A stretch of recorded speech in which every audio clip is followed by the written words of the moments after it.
가사가 참 은혜가 되죠. 저를 한번 따라해 보시겠습니까? 어디든 가겠나이다. 제 마음을 툭 하고 치네요. 환난과 핍박이 와도 어디든 가겠나이다. 이 마음이 있으면 주님이 우리를 반드시 드높여 세워 주실 줄로 믿습니다. 교회를 교회되게. 사실 제목이 좀 도발적이지 않습니까? 교회가 교회 되어야 된다. 원래 교회는 굉장히 존귀한 이름입니다. 아름다운 이름입니다. 근데 교회가 교회 되도록 이 선한 마음을 품고 우리가 하나님의 말씀을 경청했으면 좋겠어요. 컴퓨터 써보셨어요? 컴퓨터를 쓰다 보면 맨날 자기가 제 기능을 다 발휘하는 게 아니라 속도가 점점점 느려지기도 하고 어느 순간에 이렇게 막 움직이면 화면이 정지돼 가지고 움직이지 않는 그럴 때를 경험할 때가 있습니다. 저는 나름대로 프로그램을 잘 다루기는 하는데 프로그램만 잘 다루지 고장나면 수리를 못해요. 조금 어려움이 생기면 이것도 만져보고 저것도 만져보고 도무지 아무런 작동이 안 될 때 얼마나 답답한지 몰라요.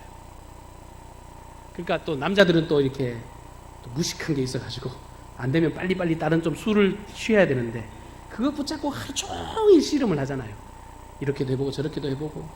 근데 결국은 안 되면 두 손 두 발 다 들고 뭐 하느냐 하면 수리업체에 들고 찾아갑니다.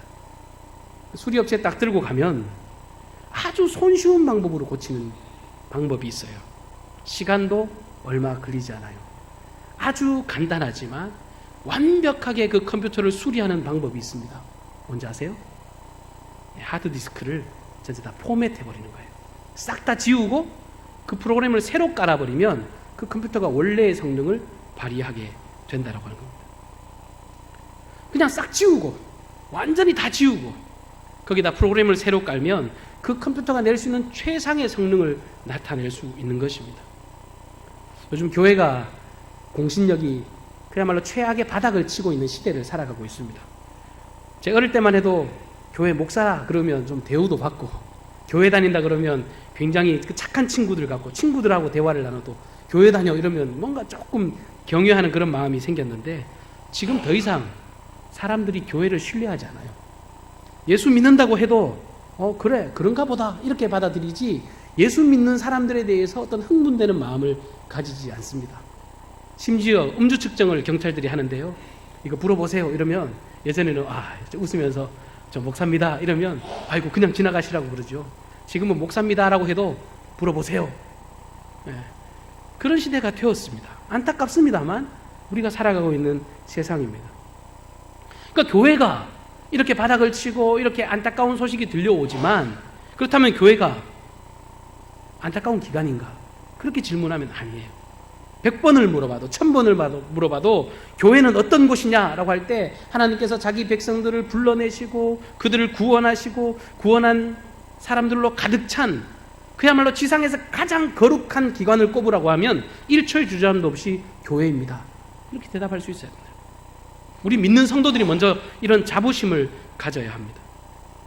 구원받은 사람들의 공동체, 이 땅에서 하나님의 의를 선포하고 하나님의 나라를 선포하는 천국의 대사관 같은 역할을 하는 곳이 하나님의 교회입니다. 그런데 안타깝게도 그 역할을 감당하지 못하니까 그 거룩한 교회가 많은 문제들이 발생합니다. 사람들이 모이다 보니까 실수도 하고 여러 가지 죄악된 성품들 때문에 여러 가지 교회가 병들어가는 모습들이 나타나기도 합니다. 그래서 교회를 사랑하는 사람들이 교회를 개혁하기 위해서 부흥회도 해보고 영적 성회도 개최해보고 오만 프로그램들과 회개 운동을 전개해보지만 그것이 쉽사리 잘 이루어지지 않더라는 거예요. 그런데 성경에 이 교회를 교회되게 하는 교회가 교회답게 살아갈 수 있는 아주 분명한 모델이 기록되어 있습니다. 그러니까 교회를 새롭게 하는 일은 컴퓨터 고치는 것과 별반 다르지 않습니다. 컴퓨터 고치는 것과 교회를 새롭게 하는 일이 똑같아요.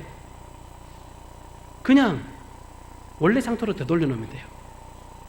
하나님께서 원래 만들어 놓으신 그 교회의 그 원형의 모습으로 처음 상태로 돌아가는 것, 그것만 해도 교회는 하나님께서 기뻐하실 만한 영적 기관으로 자리매김하게 된다는 거예요.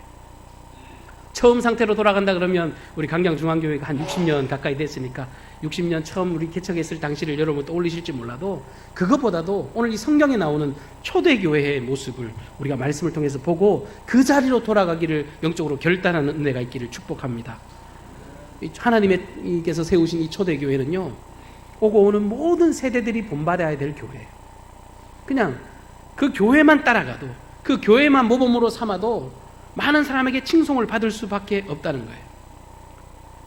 물론 완전하신 존재는 하나님 외에는 없습니다. 하나님만이 완전하세요.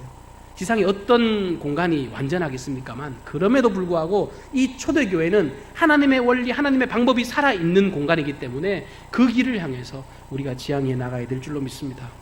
거기 보면요, 그 초대교회가 어떻게 해서 생겨났죠? 성경을 보면 예루살렘에 그 마가의 다락방에서 120명의 성도들이 예수님의 약속하신 그 성령을 기다리면서 기도했습니다. 예수님께서 주시겠다는 그 성령을 기다리면서 기도하다가 그들이 은혜를 받고 그 성도들이 영적으로 완전히 변화되어졌습니다. 그리고 그 120명의 성도를 기초해서 예수님의 그 승천하시는 모습을 쳐다보았던 500여 명의 제자들, 그리고 은혜 받았던 베드로가 광장으로 뛰쳐나가서 자신의 그 감격과 그 자신이 받은 은혜를 주체할 수 없어서 하나님의 말씀을 선포했을 뿐인데, 그 말씀을 듣고 생겨났던 3,000명, 5,000명이 회개하는 역사가 성경에 일어났지 않습니까? 그들로 통해서 이 예루살렘 초대교회가 형성이 됐습니다. 그래서 제가 지금 언뜻 말씀을 드린 숫자도 만만치 않은 숫자 아닙니까? 120명에 500명에 그리고 3,000명, 4,000명, 5,000명 이렇게 역사들이 일어났으니까 그 초대교회는 그야말로 처음 태생할 때부터 사람들에게 집중을 받던 공간이었다는 거예요. 아주 집중을 받던 단체였습니다. 지금도 어떤 사회운동이나 새로운 집단이 나타나게 되면 저 집단이 도대체 어떤 집단이지? 이렇게 궁금증이 생기게 됩니다. 근데 초대교회는 그 태생 자체가 너무 흥분이 될 만큼, 지역을 완전 들썩일 만큼 그렇게 파급적으로 나타났기 때문에, 파격적으로 드러났기 때문에 많은 사람들에게 관심을 가졌던 집단이었다는 거예요. 근데 그 집단이 모여서 뭐 하는가? 성경을 봤더니 그들은 사도들의 가르침을 받는 것, 교제하는 것, 떡을 떼는 것, 그리고 기도하는 것으로 똘똘 뭉쳐진 집단이 그 예루살렘 초대교회의 모습이었다는 겁니다. 우리 한글 성경으로 보면 이렇게 뭐 사도들의 가르침을 받은 것과 교제하는 것과 떡을 떼는 것, 기도하는 것 이렇게 쭉 나열되어 있습니다만, 이 원어 성경을 보면 이 각각이 동격으로 기록이 되어 있어요. 그러니까 어느 것이 중요하고 어느 것이 약하고 이런 것이 아니라, 또 어느 것을 먼저 하고 어느 것은 나중에 하고 이런 순서가 정해진 것이 아니라 모두 다 동등하게 중요한 역할을 감당하고 있다는 거예요. 이 교회 안에서 이루어지는 이 모든 것들이 아주 동등한 입장에서 이루어질 때 이 교회가 건강한 교회로 세워지는 것, 그것을 말씀하고 있습니다. 그 중에 첫 번째로 지금 말씀하고 싶은 건, 이 초대교회 안에는요, 교회가 교회 될 수 있었던 이유가 뭐냐 하면 사도들의 가르침이 그 교회 안에 있었다는 거예요. 언뜻 사도들의 가르침 이러면 사도니까 사람의 어떤 가르침이라고 생각하겠지만, 이 초대교회는요 철두철미하게 하나님의 말씀이 살아있던 공동체였습니다. 사도들이 가르쳤던 건 하나님의 말씀이었어요. 거기에 가감하지 않았습니다. 자기의 사족을 달지 않고 거기에 자기의 의견을 붙인 것이 아니라 오직 하나님의 말씀이 선포된 공동체가 초대교회 공동체였다는 겁니다. 그러니까 교회를 교회되게 하는 가장 근본적인 힘이 뭐냐 하면 그 교회 안에는 하나님의 말씀이 살아있어야 합니다. 하나님의 말씀이 살아있어야 돼요. 사람의 말이 떠들고 사람의 의견이 먼저 더 앞서고 사람의 여러 가지 생각들이 그 교회를 이끌고 가는 것이 아니라 하나님의 말씀이 살아있을 때, 혹은 하나님의 말씀이 선포되어지는 것 같긴 한데 많이 왜곡되어졌다, 그러면 하나님의 말씀이 없거나 왜곡되어지는 그 순간 그 교회는 더 이상 교회의 모습을 갖출 수가 없습니다. 지금 사도들이 하나님의 말씀을 전했습니다. 사도들의 가르침이라는 것이 사실은 뭐겠어요? 사도는 예수님의 제자니까, 예수님의 제자였던 그들이 뭘 전했겠어요? 예수님과 함께 먹고 마시고 누리고 듣고 배웠던 모든 것들을 전했어요. 예수님의 행적을 전했습니다. 예수님의 사랑을 전했습니다. 예수님이 왜 오셨고 그분이 누구이시고 그분이 무슨 일을 하셨는지 그 일을 전했다는 거예요. 그러니까 교회가 하나님의 말씀을 전한다, 하나님의 그 가르침을 전한다. 이 말은 다르게 이야기하면 우리가 뭘 믿을 것인지, 우리가 무엇을 믿을 것인지를 명확하게 알려주고 있다는 거예요. 사도의 가르침, 말씀 앞에 있다는 건 우리가 뭘 믿고 살아야 될지를 확증할 수 있는 말입니다. 교회를 다니긴 다니는데요, 죄송합니다, 교회를 오래 다니는데요, 관습적으로 다닌 분이 있어요. 내 부모가 믿었기 때문에 맨날 안 가면 허전하고 집에 있으면 뭔가 찝찝하고, 또 이렇게 막 예수 제대로 안 믿으면 뭔가 사고 날 것 같고, 그리고 어떤 분은 또 교회를 갔더니 너무 재밌어요. 교제가 너무 좋아서, 전 집사님 너무너무 좋아서 교회 나오는 분이 계세요. 근데 건강하지 못한 신앙이에요. 진짜 교회는요, 하나님의 말씀에 반응해서 움직일 수 있어야 된다는 거예요. 하나님의 말씀이 그리워서, 하나님 내게 무엇을 말씀하실까, 그것이 기대돼서 교회를 달려나와야 교회가 건강한 공동체라고 하는 것입니다. 하나님 말씀 배우는 일에 최우선을 삼고, 무슨 일을 하든지 간에 주님이 내게 뭐라고 말씀하시는가, 주님이 내게 어떤 뜻을 가지고 계시는가, 그것에 집중하는 교회. 반대로 이야기하면 끔찍한 일입니다. 하나님의 말씀이 소홀하게 되죠. 하나님의 말씀이 교회 안에 없다, 그러면 절대로 그 교회는 교회가 아닙니다. 껍데기만 교회지요, 껍데기만 건물이지요, 그 교회는 교회일 수가 없어요. 하나님의 말씀이 상실되어지면 교회일 수가 없습니다. 우리 속담에도 알아야 면장한다는 말이 있잖아요. 면장도 알아야 되는데, 우리가 교회를 다니고 하나님에 대해서 우리가 제대로 알지 못하면 그리스도인으로서 아무런 능력도 나타낼 수가 없는 것입니다. 어떤 사람들은 하나님의 말씀을 알아야 된다, 성경 공부해야 된다, 이런 이야기하면 아이고 행하지도 못하면서 이렇게 비난하는 분이 계세요. 물론 나중에 성숙해서 행하는 믿음까지 이어가면 더 좋겠지만, 더 우선적으로 중요한 건 뭐냐면 하나님의 말씀을 알기 위한 노력이 있어야 됩니다. 하나님은 어떤 분인지, 그건 오늘 사도들의 가르침을 받았는데, 그 사도들이 가감없이 전했던 이 하나님의 말씀은 여기 있어요. 여기. 이 하나님의 말씀에 우리가 끊임없이 반응하고 그 말씀을 알아가기 위한 노력이 있을 때, 우리 강경중앙교회는 정말 많은 사람들이 존경하고 부러워할 만한 교회가 될 줄로 믿습니다. 여러분, 말씀을 사모하시기를 바랍니다. 말씀을 날마다 정말 간절한 마음으로 사모하시기를 바랍니다. 틈만 나면 성경 보세요.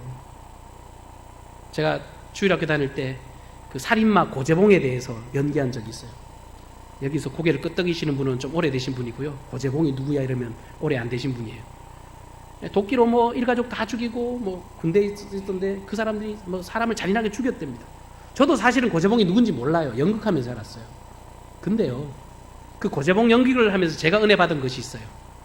고재봉이 딱 감옥에 갇혀 있는데 교회에서 전도하러 오시잖아요. 고재봉 씨 예수 믿어야 삽니다 이러고 이제 들고 와가지고, 그러면 살인마가, 그 살인자가 무슨 전도가 귀에 들어오겠습니까? 처음에는 막 행패를 부리고 소리 지르고, 너네가 무슨 사랑이냐고 막 소리를 질러요. 그러다가 그 전도사님이 이렇게 성경책을 하나 던져놓고 갔잖아요.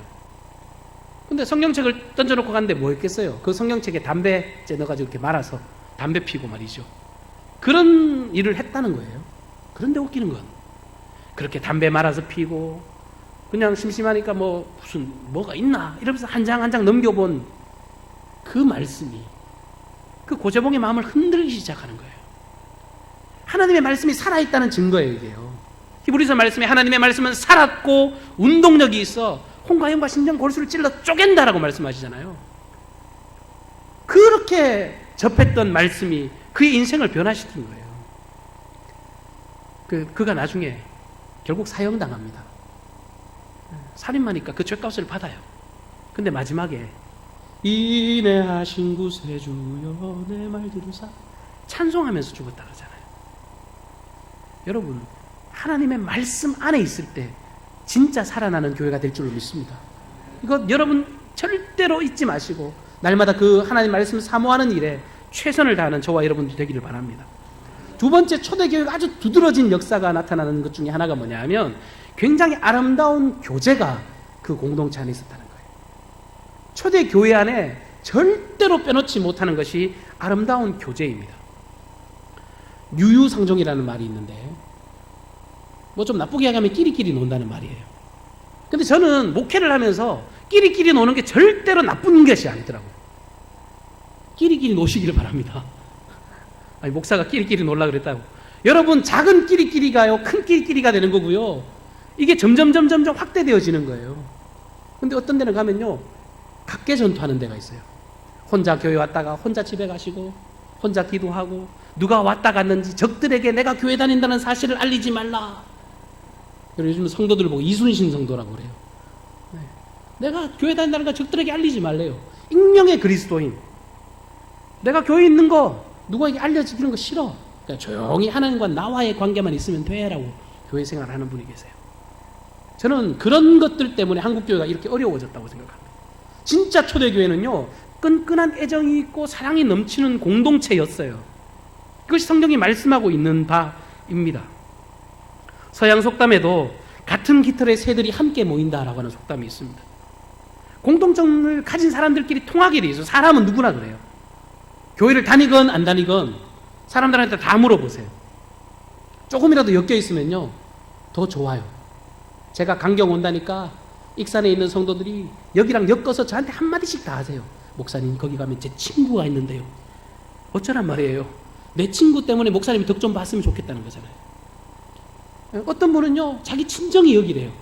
어릴 때 이 교회를 다녔다는 성도도 계시고요, 옥녀봉에 올라와서 놀았다는 성도들도 계세요.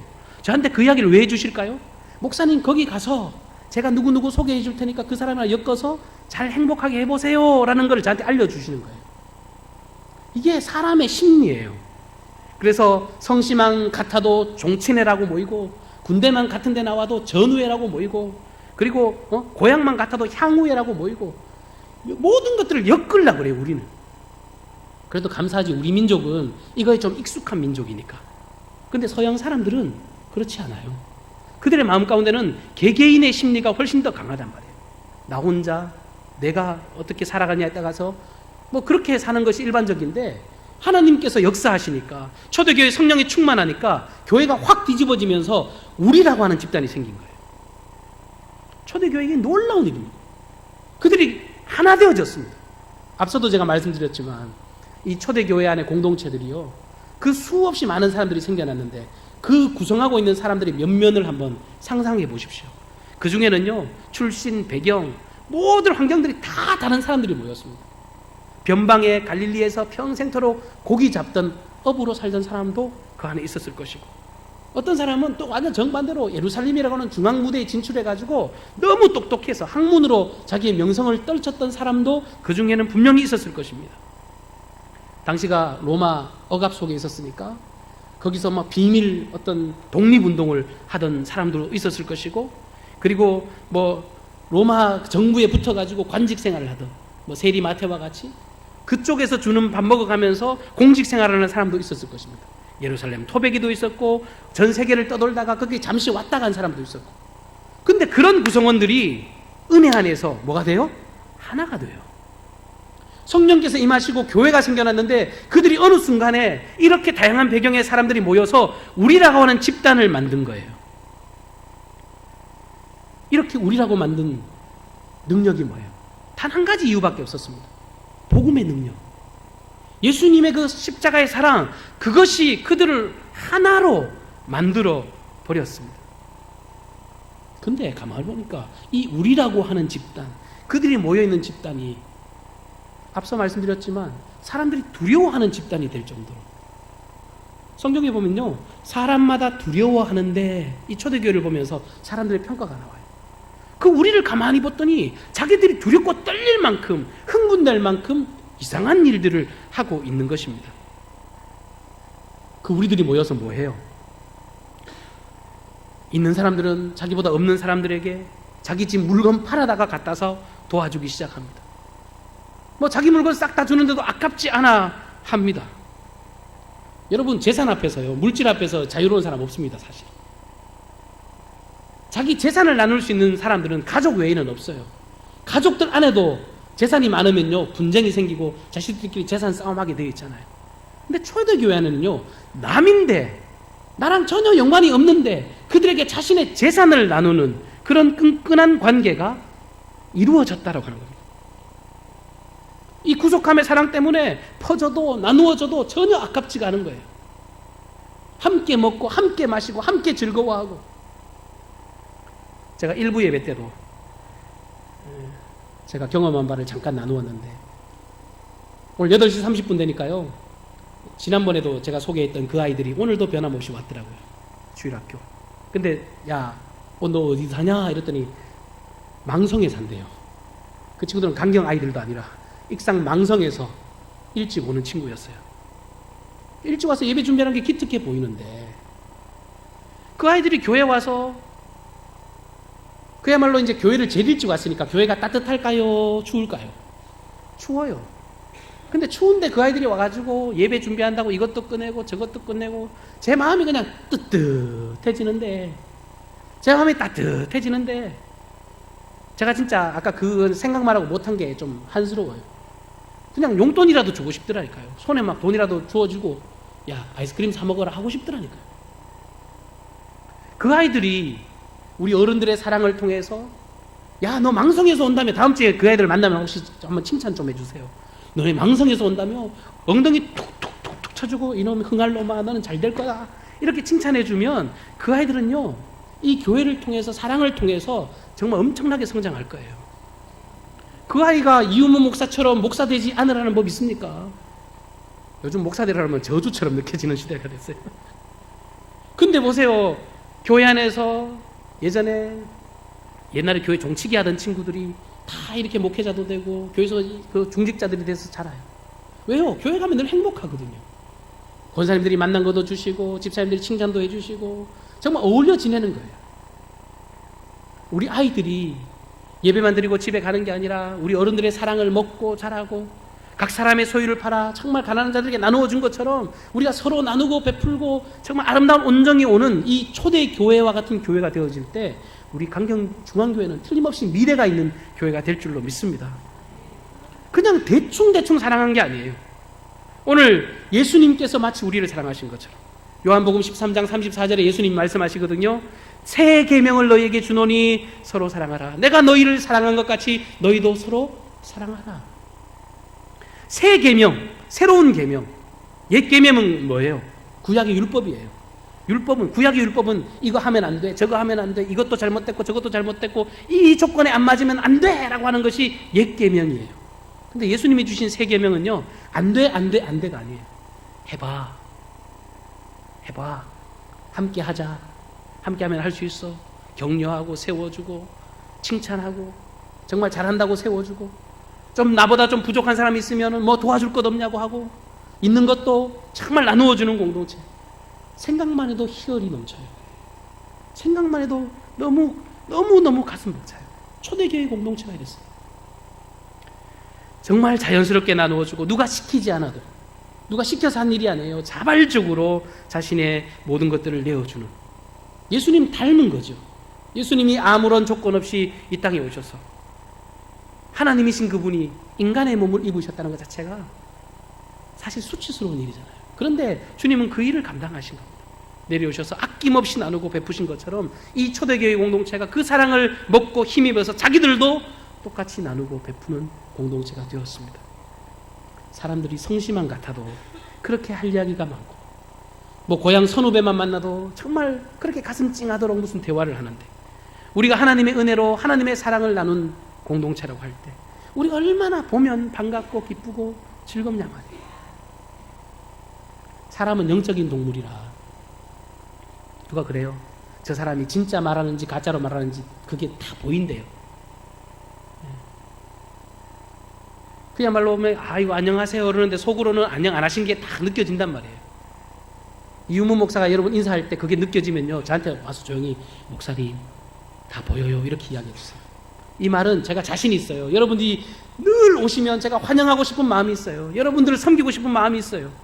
우리 모두가 그런 사랑이 나눠지고 모두가 그런 끈끈한 애정이 있을 때 우리 교회는 정말 생명력 있는 교회로 정말 하나님께서 사용하실 줄로 믿습니다. 저는 어느 시절 저희 어머니 손 붙잡고 기도원을 많이 쫓아다녔습니다.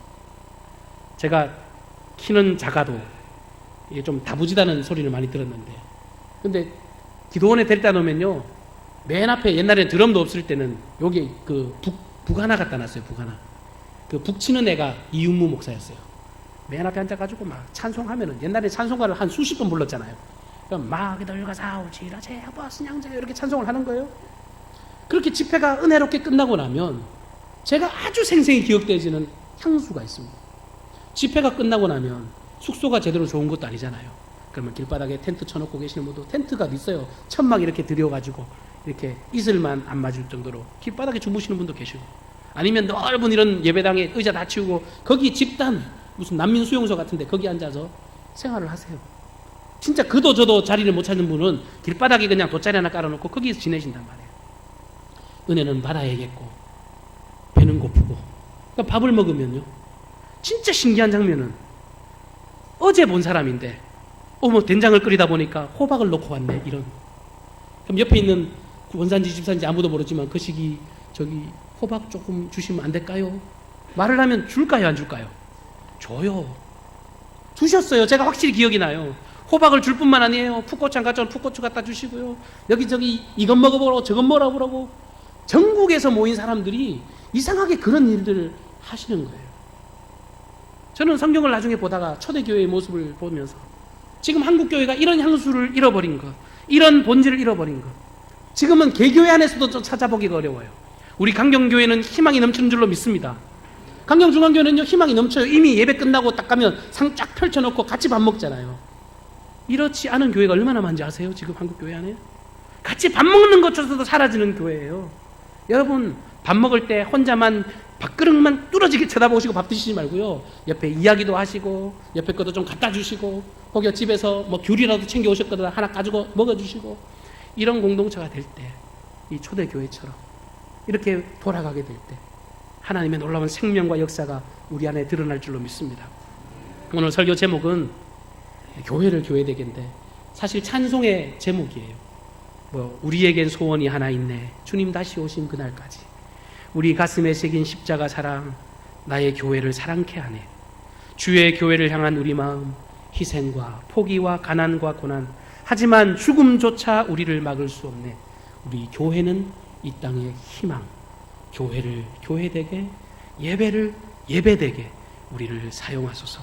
진정한 부흥의 날 임하도록 우리를 사용하소서. 이 찬송의 가사가 우리의 평생의 기도의 제목이 되고 이것을 회복하는 그런 강경중앙교회 모든 성도들 되시기를 주님으로 축복합니다. 한번 기도하겠습니다.